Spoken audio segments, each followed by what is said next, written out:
Hello, everybody, and welcome to game number 2 of the Drury Esports Invitational. We're just getting started here. St. Clair coming out of their 1-0 victory over Purdue in their first game of the day. Now taking on Florida Southern College, the Moccasins, here in game number 2. I'm really excited to see the drafting phase. We're just getting underway with the pro draft. Danners, what are you looking forward to seeing from this team in game number 2? Want to see what happens to that bot lane this time specifically, and the jungle, because of course both of them were on some odd scenarios. The bot lane got nearly banned out completely near the end, but Lazzy was able to secure the Ashe, which tore through Purdue with the rest of the St. Clair squad as well. And then seeing Trix Elise come out, I know personally made me happy because I absolutely love that champion. But I'm curious if it'll be something he brings out again, if uncontested, or if we'll go back to something like the Lilia, especially since Florida Southern College have not currently banned Lilia. They went for some different picks here. Yeah, it looks like these bans are very targeted. They took out Trix Kindred and Yule's Yone, and the Rakan obviously a targeted ban against Miansfo as well, but Rakan just being such a strong dominant pick. Whereas St. Clair actually banning the Lilia themselves, as well as the Shen and the Set, two very strong flex picks in today's metagame. These fighter-style champions that have the ability to go in multiple roles are incredibly strong first picks for blue side. It is worth noting that even though St. Clair was on red side last game, due to the round-robin nature of this format, it is not necessarily guaranteed that they will switch sides at the end of every game. So St. Clair will be on the red side again, which is why you're seeing these flex picks bans come out in this first phase. Florida Southern, though, happy to take the Ornn, get the Ram God going for game number 2 here in the Juris Invitational. Oh, who let Frez have Camille of all things? Interesting first pick coming out here, assuming that's going in the top lane. I'm sure Frez would be happy. Anytime I see him play a solo queue game, ranked or unranked, it's always on this Camille. So that might have been a slight oversight here for Florida Southern College, or what I'm also interested in is the fact that St. Clair actually let him play that character, because normally they have him on some sort of tank. Yeah, I think the Camille coming out for Frez is just a comfort pick. You want to start the day off good, get into your zone, get into your element. And when you're playing champions that you feel very strongly about, it's very easy to kind of play your A game. So giving Frez that strong top side with the Ashe follow-up pick seems to indicate that St. Clair might be going for a more top side focused draft. Last game, they had a very bot-focused draft, but they played it around the top side. I think this time they're realizing that top side is where we want to play the game, and that's kind of what they're looking at. With this Ashe coming out as a blind pick, it really means that they want their solo lanes to have good lanes. They want a strong jungle pick. They want a strong mid lane pick. So we're going to wait to see what those picks end up being. Before the Southern just locked in the Senna and is currently hovering the Hecarim as well. Hecarim is a great response to Ashe, that ability to backline dive with that ultimate charge and the fear onto the backline can really make Ashe's life miserable without having the necessary resources to protect her. I haven't seen it from St. Clair before, but we might see Miansfo go with something like a Tom Kench to hold that Ashe safely against the Hecarim. But all will be told in due time with 5 seconds left here for that third pick. St. Clair going with the Olaf, likely in the jungle. Interesting pick for sure. All right, now I'm looking over, I'm feeling like there's something that St. Clair missed in this early draft phase, because in the last game versus Purdue, they did take Hecarim off in the first 3 initial bans. And if they were planning on playing this Ashe again, I'm very surprised that they let that through. But like you're saying, with now we got the Olaf here, so this is an aggressive squad here for St. Clair College. Of course, Camille and Olaf just constantly charging through. It could even, obviously Ashe is going to build like an 80 carry, but how many times have we seen Ashe be more of the support? Kind of like they're more for the utility while everybody else runs the team down. I'm happy you brought that up, Danners, because that's exactly how I expect St. Clair runs this Ashe. Obviously, the build is not going to change. You're still going to go likely for that Blade of the Rune King into Essence Reaper style build.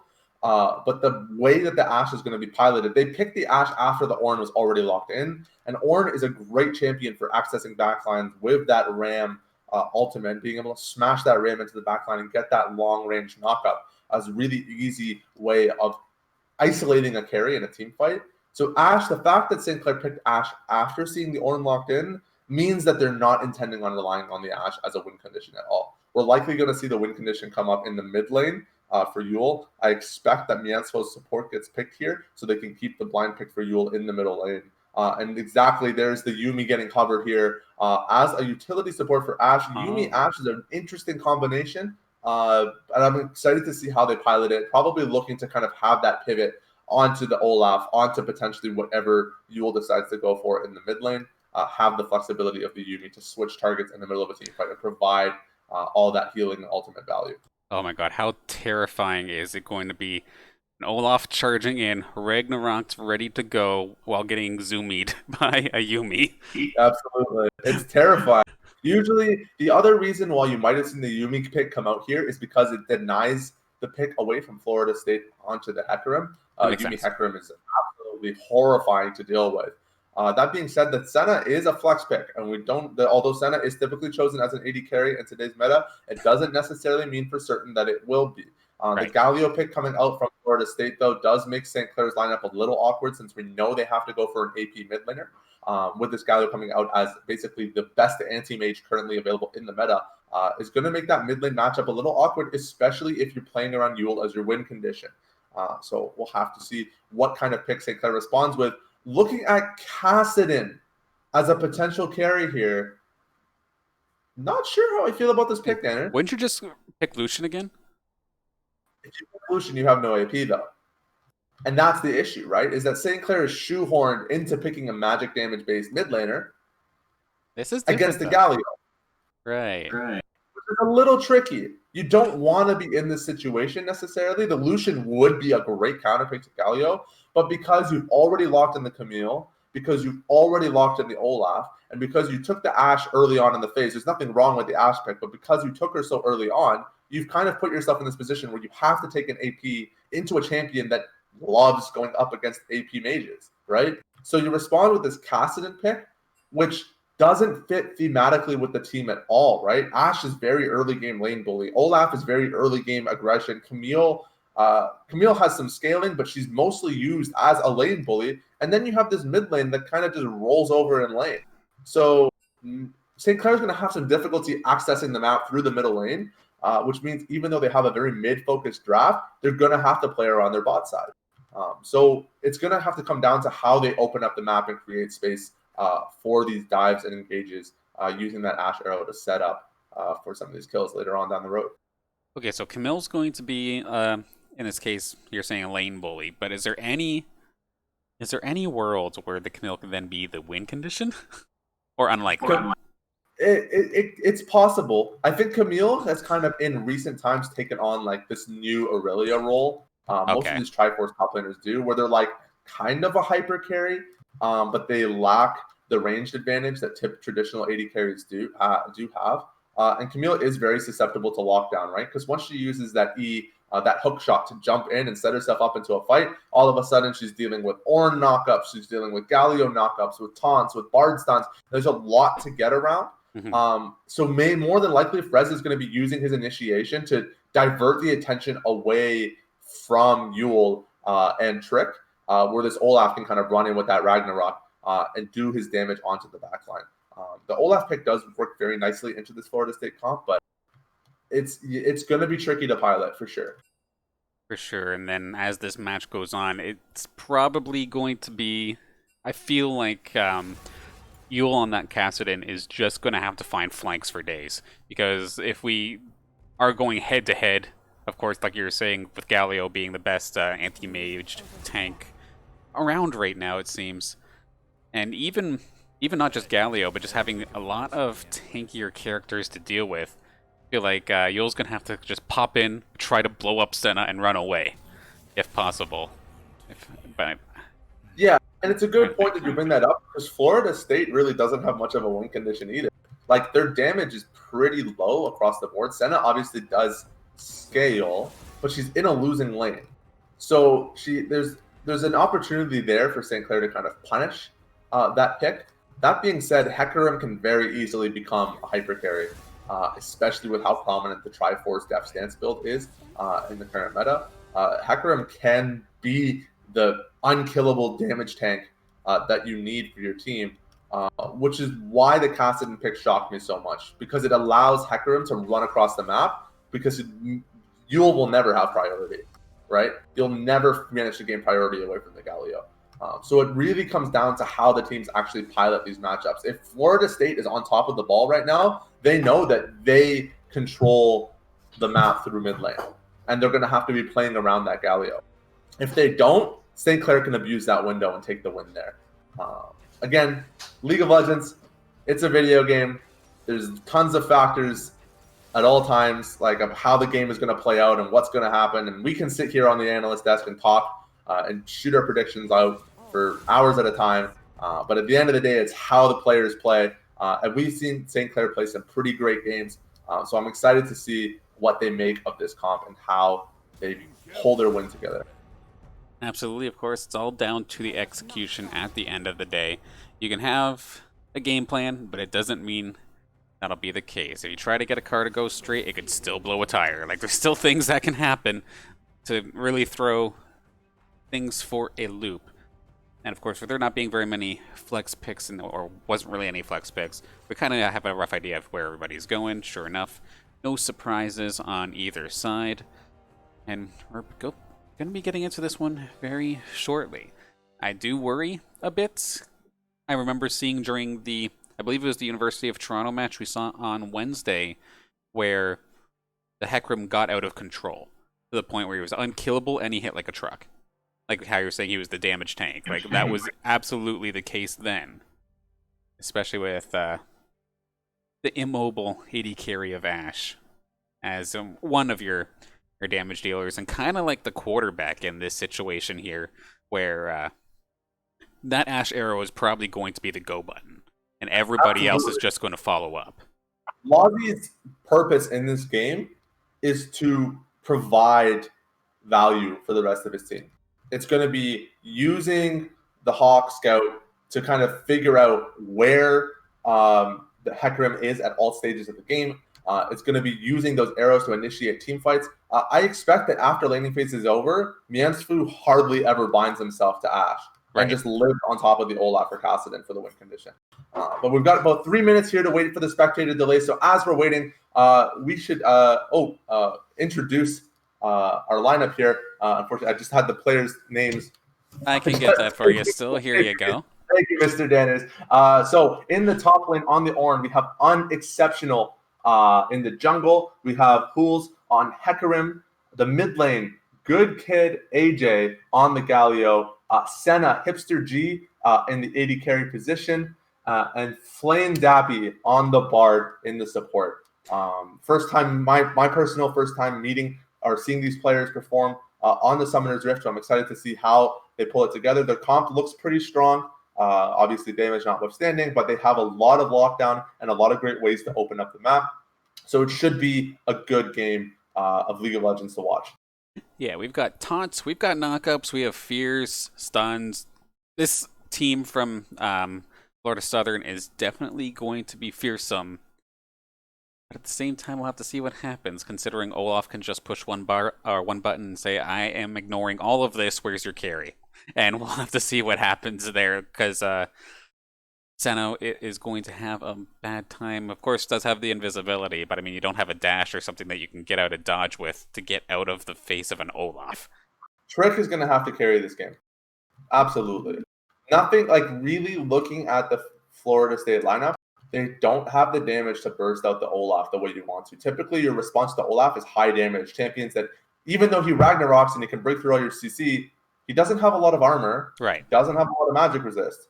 So you kill him. That's actually the best way to control Olaf, is to kill him. And it seems kind of funny, but it's exactly how you approach it. And unfortunately for Florida, they don't have a lot of ways of killing people.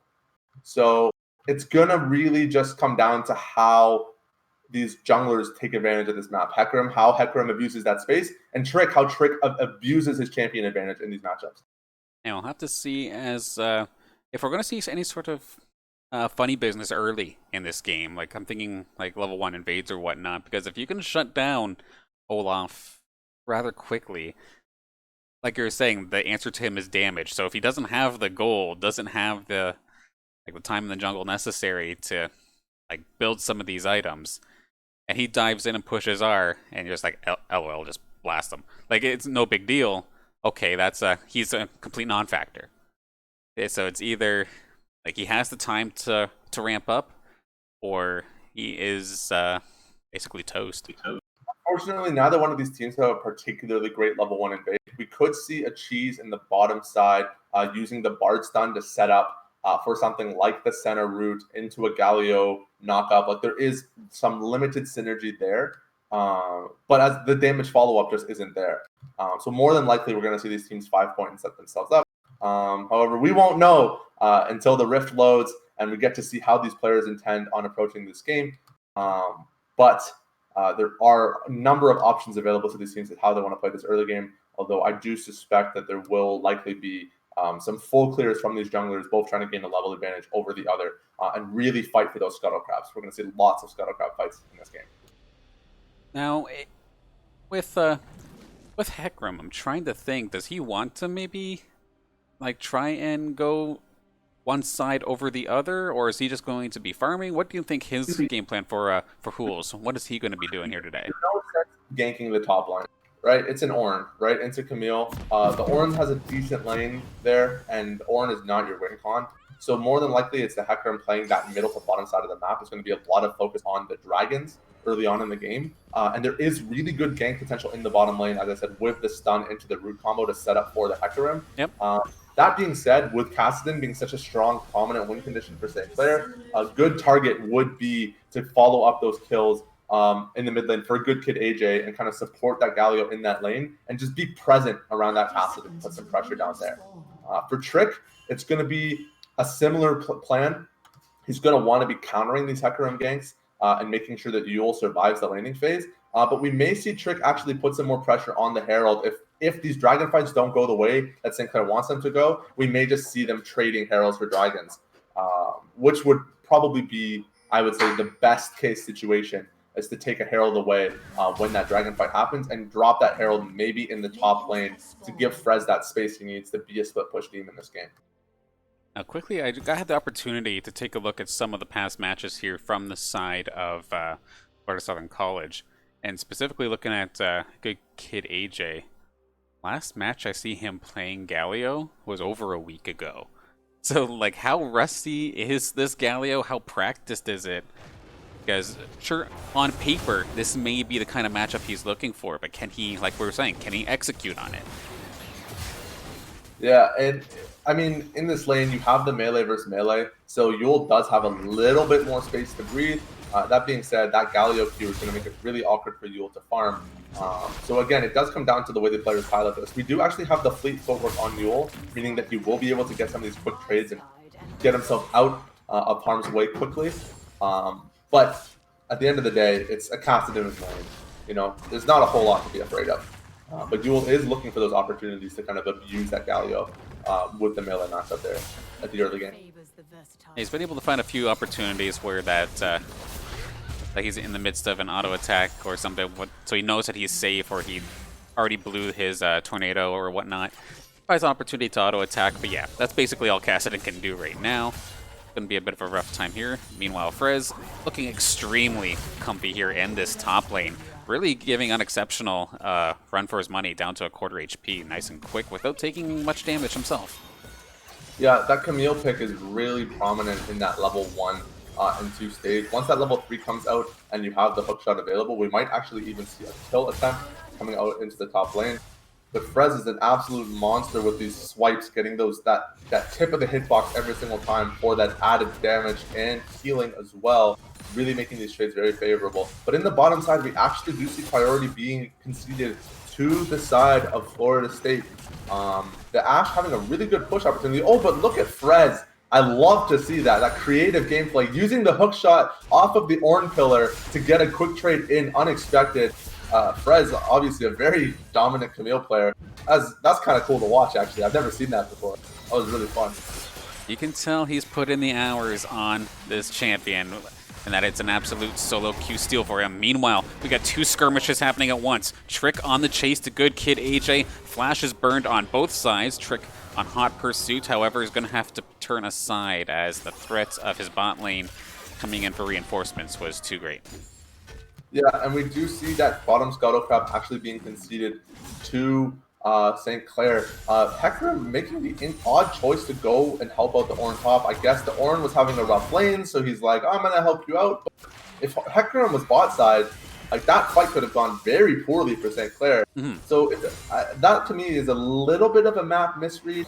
He goes, like the Hecarim went for a red, wool, blue clear, which ends you up on the top and middle side of the map, which is not where you want to be finishing your clear if your target focus is the bottom lane. Interesting, because yeah, as soon as the Hecarim jumped in, it's like, okay, Frez just hops to the wall, he gets out of dodge, it's just fine. Takes a little bit of damage, but doesn't even have to burn a flash. Meanwhile, we see him jumping right back in, pretty solid position as well. He's low on mana, but it may not matter if the Ornn has no health. Unexceptional force to flash aside, and the follow-up flash from Frez, going to get himself first blood. Solo kill in that top lane. Yeah, that's a really nice first blood. Really well executed as well, kind of abusing that situation, knowing obviously he had no mana, but knowing that he has the chance. There's another fight coming up in the top lane that Hecarim Conqueror is providing so much healing, but Frez just doesn't care. Minions? Actually burst the flash, the minion damage coming out. There's the blue buff transfer for the top lane. Frez is now 2-0 in this lane. He has the jungler coming up. It looks like he's going to keep fighting this out. Unexceptional. He's playing Ornn. He doesn't have the damage to finish this off. Frez with the Conqueror and the damage shield of his own. That's going to be a third kill for Frez. Ornn knows he's defeated there with the TP into lane and has no way out. Frez is just loving life right now. Okay, so a question that I had asked earlier, is there ever a situation where Frez becomes the win condition? I think now it's definitely doable. But we're looking at these side lanes, right? And this mid lane is still really rough for Yule. Oh, yeah. So if there's going to have to be a lot more focus on Frez, I think this is probably a situation where we can look to see that 7-minute Herald as soon as it comes out because you have so much priority top lane. A trick just giving Yule the opportunity to reset here. The ultimate is actually available now for the Kassadin, which means some of the dangers of the laning phase are over. Actually coming out ahead in CS here. For Yule. So Yule pretty happy with how the laning phase has gone. Choosing to opt for the Lost Chapter early on means it's likely going to be a Seraph's Embrace, although the tier is not currently available. So that's going to have to get started stacking that up shortly. But Frez, he doesn't want to go home. He just wants to fight to keep going and don't stop. It's level 7 on level 5 in this top lane. It's just disgusting. He hasn't even gotten the chance to go back yet. He's sitting on so much gold. Meanwhile, ganked down bot. Lazzy could be in trouble. Has flash available. Battle up in the top lane too. Frez is going to turn this one around. Ornhorn does not matter. Frez with another solo kill onto Unexceptional, which appropriately so is having a rather unexceptional top lane phase so far in this game. I was just about to make the same joke. I'm so happy, Danny, because I was just about to say that. It's really just unlucky for this Ornn. Like, he's so far behind and he wants that makeup kill to just like swing the game back his way, but it's just not happening for him. And it's just more gold getting funneled into this top side. Like Frez hasn't backed yet. He's still staying in lane. He still has teleport available. He's on half health with biscuits coming to lane. Like when this guy backs, he's going to come to lane with like 2 Trinity Forces and an Infinity Edge. Like he's beefy right now. I mean, him still being in lane is probably a mistake, to be honest. I feel like he should just go back, get those items, because otherwise he could very well turn over that shutdown gold. He's feeling himself, Danny. And in the mid lane, Yule getting the cleanup kill with Trick onto the Galio underneath the tower. These lanes are not going the way they're supposed to. I'm going to be honest. Like, this is, St. Clair is just absolutely vibing right now. If the worst case scenario here from St. Clair, like the worst lane is going completely even with its other lane opponents, you're in a rough state for Southern, or for the Southern. It's a 10 CS lead and a kill, Banners. The losing lane is up 10 CS and a kill. It's a murder. Yeah, that's insane. It looks like Frez did actually take the reset. And with the reset there, he's nearly finished his Trinity Force at 8 minutes. Trinity Force, your average time for completion is 13. It is 8, Banners. And he's like 500 gold, 800 gold off. And yeah, Unexceptional can't even get to these minions. Just gets chunked down halfway just for trying. This is definitely a sad lane here for Unexceptional. Forced to try and CS from afar. Yeah, Trick is clearing out his bot side, making his way to that top lane. With that Kassadin ult available and all that pressure he's able to provide on that Galio, we're likely going to see a Rift Herald being taken, and I would suspect that it gets dropped top lane as well. Lazi with the quick flash out of the Bard ultimate to avoid that Hecarim gank. Now they know that Hecarim's bot side. We might even see Frez go for the tower dive here, and there he goes for the commit, just missing the hook shot. But there's the map read, right? As soon as that jungler shows up bot lane, top lane is doomed.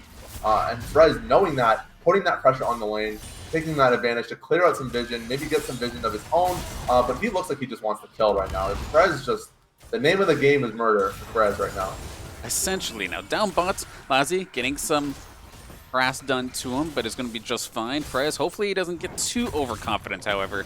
Nice quick way to throw this away is just have some awkward pathing right under the turret, but he's going to be able to hook shot himself out of dodge and get back to safety. As Unexceptional sitting less than a quarter HP under that turret. Probably shaking in his boots so far in this lane. Yeah, absolutely. And this bottom lane, these trades, like we're seeing this Bard Senna, they're getting these really good Bard stuns, and then nothing happens. Yeah. And it's because there's no damage follow-up without that Hecarim. And Hecarim now being forced to kind of babysit this top laner under his power, this is not what Hecarim wants to be doing at all. Hecarim wants to be bot.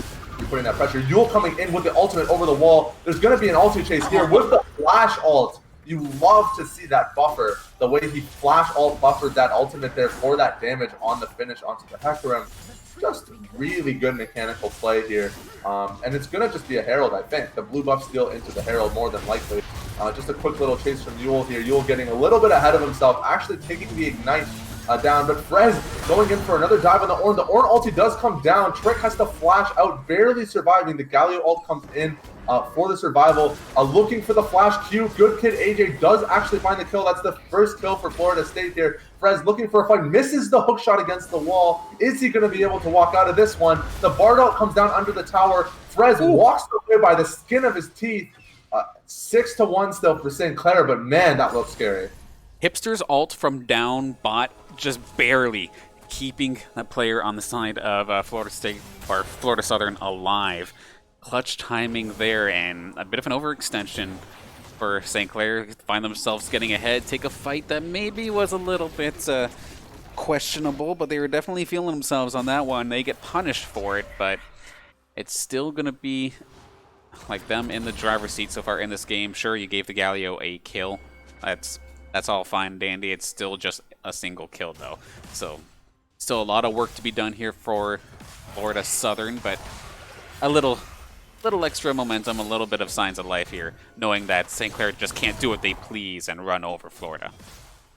Yeah, in the spot lane now, we've got some items getting completed here. We have the Berserker Goop and the Cutlass for Ash, and that Cutlass does provide a lot of value in these lane trades. It's a permanent lifesteal. It's a good way to initiate first of these team fights. But Trick finally going for that Herald, having all this priority in lane, finally taking advantage of that. Maybe looking for an opportunity to drop it top side to do what you can do there. Yeah, for sure, like, you're ahead. Get more ahead. Don't force something silly. Get those objectives. Get the things that are, like, sure things. As we see a gank in the mid lane, Good Kid AJ probably going to fall. Yule going to get the killing blow onto that one as Frez rotates from top side to get involved. We got a little bit of a skirmish down here in the bottom side, trading back and forth, but again, there's no damage. You get all this CC and you get a little bit of poke, but Yuumi just presses W and it's over. It's just back to where it started. That's basically it, yeah. Looking for a poke, with Trick on the follow-up, just having taken the Rift Herald. The ultimate comes down with the cage. There's no flashing out. The cage just dropped, and Trick committing the ultimate just for show, I think. I think he just really wanted to flash colors a little bit there. And they end up getting that kill. Likely going to drop the Herald here as well. And Frez is just running away with this game. Yeah, pops the ult ready to dive, and he's like, actually, no, I want Frez to get more ahead, so I guess I'll just stand here glowing. Yeah, he just wanted to go golden. You know, he's a golden boy. And we have here in the mid lane, we're looking at taking down some more turret plates. There's 1 minute left on these turret plates here. Trying to see as much gold we can get. Yule getting ganked here by the Bard, looking for a way out. The Hecarim ult gets committed as well, and with no flash available, Yule's going to fall here. That's a kill for Hecarim, but in the bottom lane, the punish, right? Those Bard roams. If Bard leaves, you can't stay in lane, Senna. It doesn't work. And that's what happens, and that's what's going to happen every single time this Bard leaves lane. That Senna is going to get punished. But here on the bottom side, a Dragon take now for the side of Florida. And, man, there's just everywhere you look, there's something happening.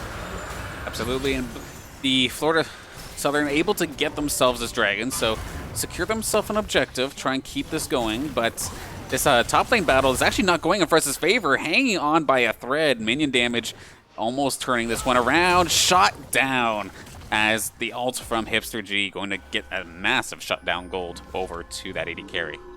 I think Frez kind of just overestimated his strength there. He had no mana, and on a champion like Camille doesn't have very high base damage necessarily. The damage comes from that Q. That Q chunks. It crits for, I believe, 150% or 250%, but the number is pretty high. But without access to that Q, you're kind of just like slapping them a little bit. And really just unfortunate kind of finish with that Senna ult, that long range snipe from the bottom side.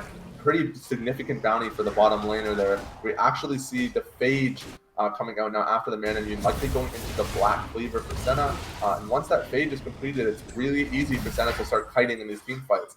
So pretty significant kill for Florida Southern for sure. Definitely not going to be complaining about that one. They were basically keeping even in this lane, have a little bit of a CS lead, but now getting that shutdown gold over to Senna is just going to jump start. Or, of course, like you were talking about the items before, going to finally start packing a bit of a punch here. However, still, unless Hecarim is building some damage, which he has some, he's got the Sheen. Looks like this could turn into a Charity Force at some It's a point. Triforce. Yeah. That's always the build for Hecarim these days. It's just synergizes with the kid so well. Yule going in for a quick trade here onto good kid AJ. Frez coming in from the side, gets the cleanup kill. Frez is now 6-1 with 100 CS. He's got the Triforce completed on time with the Tiamat and a little bit more gold to boot. Frez is looking very strong right now. But here in the bottom lane, we've got another skirmish. The Crystal Arrows come out with the Yumi ult on the follow-up. The Summon area, I believe, cleaning up that kill for Mianspo. AM Trick cleaning up the Bard on the side. They clear out the wave. The tower is going to fall here. And probably looking at maybe getting a reset into a lane swap even. Putting Frez in that bottom lane to pressure that inhibitor. Especially with this next Herald coming up, you want to have the numbers advantage there. And with Frez's teleport coming off of cooldown, this is going to be really big for St. Clair. Yule stealing away an additional blue buff. This Hecarim has not, even though he's matched in farm, he's not finding the buffs that he needs. And here's actually a 2v3 initiation from Florida 7. They dive in onto Mianspo. The Yumi goes down, but Lazi's going to clean up the Hecarim. Then the ultimate gets committed here by the Olaf, but he's got to run away. Now the Ram does connect, but there's no knockup to follow. Lazi just poking in here with Yule coming in for the dive. There's a lot of damage getting dumped into this Bard. This Ashe is just chasing and running them down. Lazi is just a non-stop bullet time machine here in the AD carry role, but there's comes the knockup in the back line. Ornn getting that kill down there. AM Trick getting kited a little bit. Life steal. Up with that life steal, but Yule coming in the back line for the cleanup. This is going to be a triple kill for Yule. Oh my god, that fight.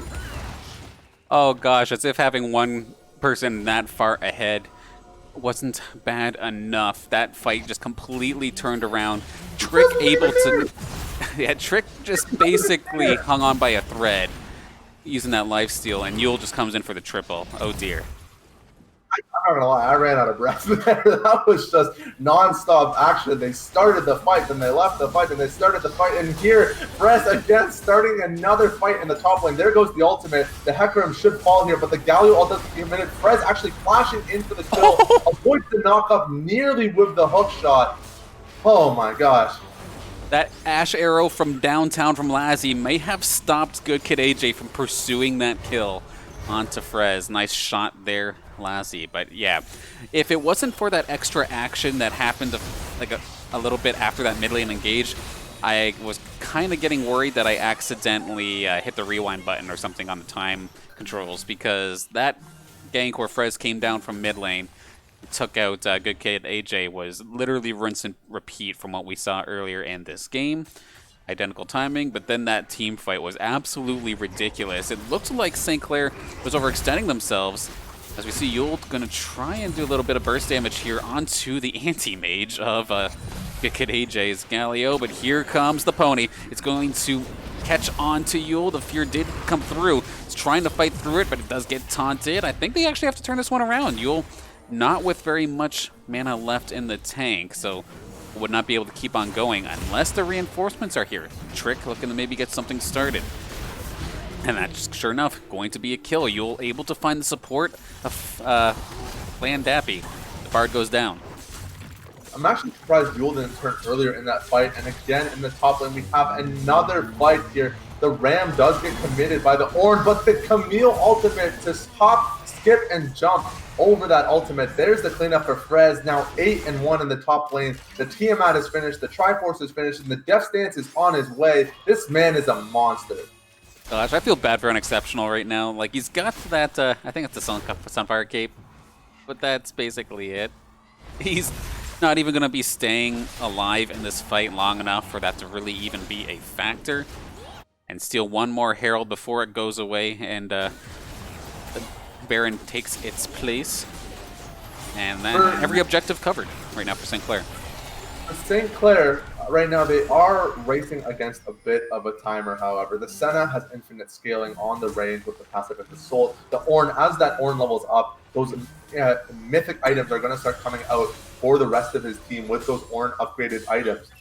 And that provides a lot of value to the team. We have the Senna, the Black Cleaver in the mid lane. Likely going to see something like an Hourglass being picked up here for the upgrade potential there. So there's a lot of big buys coming out for this Florida team that are going to get improved greatly by this Ornn passive as the game continues to go. That being said, this Kassadin really took off in the laning phase, and Yule did the best he could with the situation he had and exceeded those expectations. And he's going to be pretty strong for just about the rest of this game. So St. Clair is, I mean, it's hard to talk about the future of this game. It's kind of looking like it's over already. And yeah, you can see, like, there is still some hope there. Good Kid AJ does not take that much damage from Kassadin right away. So, like, in theory, if he's the one leading the charge, like, he won't get blown up and the rest of the team can follow up, but that's still scary. You have so many factors to deal with. He won't get blown up by Yule, but Frez is going to murder him. Absolutely. Like, it's just so strong. So once these teams start 5v5ing, we actually see Trick here maybe looking for an engage here onto the Bard. There comes the Axe Throw. It's a 50% health Bard in the background. Frez is actually there looking for the turnaround poke. Can't get the second Q proc off. Is looking for the opportunity though. Trick carrying the Yuumi ult into the team fight. Frez with the cleanup on Bard. The Ornn is soon to follow, actually managing to get the dash out, flashing away, not able to finish up the ulti. Ash poke is there. Trick with the cleanup. That's 2 down. Likely a Baron call. We see the pings coming out for the Baron Nashor here. They have the ability to take it. They have the damage. They're in position. They just need to say go. And with the Baron, it's going to be, it's doomed, Danners. With Baron, it's doomed. Okay, so that fight was extremely one-sided, and Yule had absolutely nothing to do with it. He's just been pushing this bot side this entire time. Gonna find himself this turret, and then probably have a little bit of a skirmish here with Good Kid AJ. Might be able to take him out a little bit slowly but surely. Pops the Ignite on him, but Flandappy right there to stop that. But it does not matter. In the grand scheme of things, that's a Baron on all 5 members of St. Clair. Moving forward, this next push is going to be disgusting. And St. Clair, I just realized, you know, such a well-coordinated team, each of them giving 1 kill and 1 kill only away to Florida Southern. Just a little bit of a treat there for you. It's got 9-1, 2-1, 7-1, 3-1, and 1-1. St. Clair, you know, they're one of a kind for sure in this game here. And that Rabadon stats cap nearly being completed for Yule means that this game is just about over. I just realized I'm an absolute bot with misspelling some of these names. I do apologize for the teams at hand here. But Good Kid AJ getting jumped on. You're going to just take him out. Finally able to find the kill onto him. And now this bot lane, this mid lane, they're both going to start getting peppered. There's still a Herald. Danners. The Herald is live. Oh my gosh. It's got Baron, it's 5v4, and the Herald is running down mid lane. Florida has to make a play, and they have to make it now. They go in for the engage on Mozzie, nearly taking him out, but Yule is just so much damage. That's 3 down, that's 4 down, and this is going to be the Nexus. This is going to be the game. St. Clair now 2-0 in the Invitational here. Absolutely destructive game here from St. Clair over Florida Southern, as they're going to just climb on through, only giving away, like you're saying, just the 5 kills total, unless we do some fountain diving, which probably isn't going to be the case, securing that Nexus kill. Even Shelly got to get involved in the final shot, as St. Clair move themselves to a 2-0 lead, or a 2-0 standings here in this tournament. That was a really well-executed game from St. Clair. I mean, I'm not going to lie, not at all what I was expecting. That game should have been so much harder, but St. Clair knows how to abuse those weaknesses. When they see weakness in lane, they know how to take advantage of it. They know how to punish mistakes. And unfortunately, for Florida Southern, there were just too many mistakes in lane that led to just such a dominant start for St. Clair. The Ornn in the top lane, that should be a pretty strong lane for Ornn.